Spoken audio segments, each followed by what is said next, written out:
I have an idea.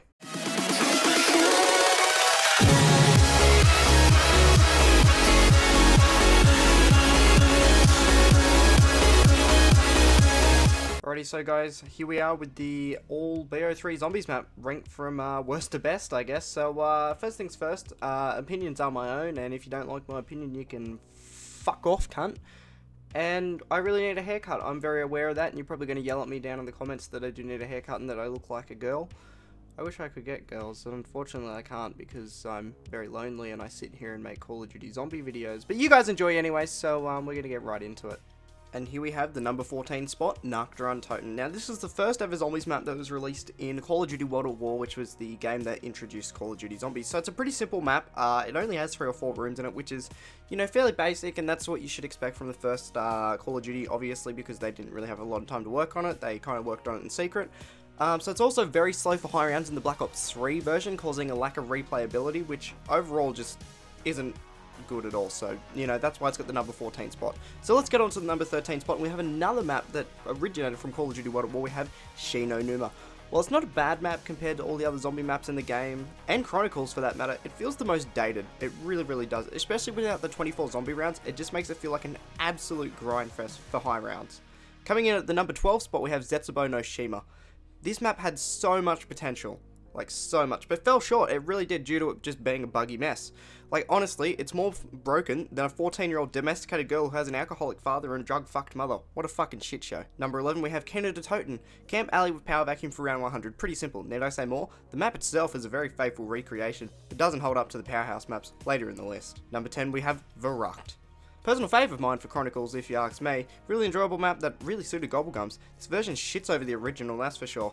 Think KFC over Macca's. One is pretty good, but there's a lot better out there. And at the number 9 spot, we have Ascension. Now, this map is fucking amazing remastered, and even easier this time around, having got 100 on launch day. However, it is a very slow map unless you play the power strat, which can be very, very risky.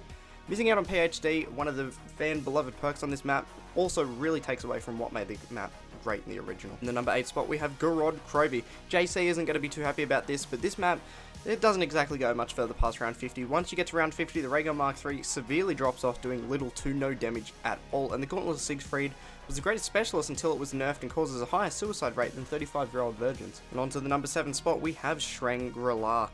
Arguably the most beautiful looking remaster, this map is amazingly recreated and Gobblegums flow nicely with this map. However, its severe difficulty makes it hard. It really does. It makes it hard for newbies and vets alike to enjoy the map. This map is very solid for co-op, but kind of mediocre in solo play, that's for sure. On to the number 6 spot, we have Moon. An amazing map, especially with the Gobblegums. I think that was a really good inclusion into the Black Ops 3 version of the map. Although they have made the map very easy with time, every drop can result in a max ammo, provided you play the map right. This map has aged very well, and remains a star in the Chronicles map pack. On to the number 5 spot, we have the Giant. Fan favourite Doris returns again in the form of the Giant. The Bo3 engine very kindly complementing this map.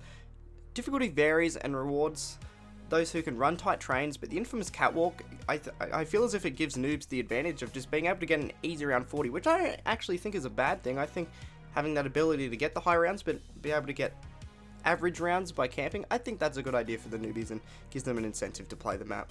Now onto the number 4 spot, we have Shadows of Evil. Now this is a very strong launch map. This map was the first map for Black Ops 3 that was obviously included in the game. It was broken at launch, it was really broken due to the Wonder Weapon and just how ridiculously OP it was. The Mara Stagwa, or whatever it was called, upgraded, was just ridiculous. You could literally sit there without any Gobblegums, without any max ammos, and get to round 100. It was just that good. Now Shadows was really fun with some ties to Black Ops 2, fan favourite map, Mob of the Dead obviously, and we hope to be seeing that return in Call of Duty Black Ops 4, if that is the thing. And on to the number 3 spot, we have Revelations. Well, more like renovations.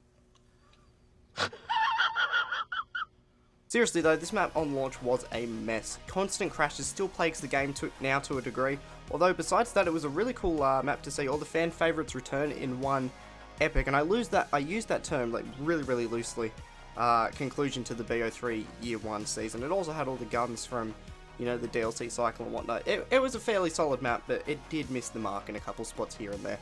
And on to the number 2 spot, we have Origins. Now this is crazy because this is a Black Ops 2 remaster and it's literally nearly at the top of the list. So you know it's a good map. While broken on launch with 3 fucking Panzers every 3 rounds, whoever decided to put that in the game is just a complete, absolute fuckhead.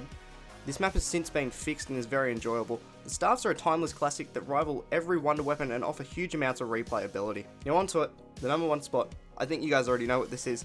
It is Der Eisendrache, the Bo3 Origins. Staffs swap with bows with an Easter egg boss fight as well. A strong start to an interesting season of DLC. The map had so many different strats for high rounds and was fairly casual in difficulty, welcoming newcomers. Everybody could play this map and enjoy this map, and obviously with the staffs they offer so much replayability. It was an absolute fucking phenomenal map. Like seriously, it was amazing. And I sit here 3 hours later after editing, and here I am to do the outro. So thanks Shane for the idea. Hopefully it pops off as much as your video did. And yeah guys, if you guys did enjoy it, be sure to slap a like on it, subscribe, all that great stuff. Coming up on 18,000 subscribers, and I'm about to turn 18, so hopefully we can hit 18k by the time I turn 18, which would be fucking cool. That's in about 20 days. But anyways guys, that's it for another video. I hope you guys enjoyed. Once again, leave a like, subscribe, all that good stuff, and I'll see you guys in another video.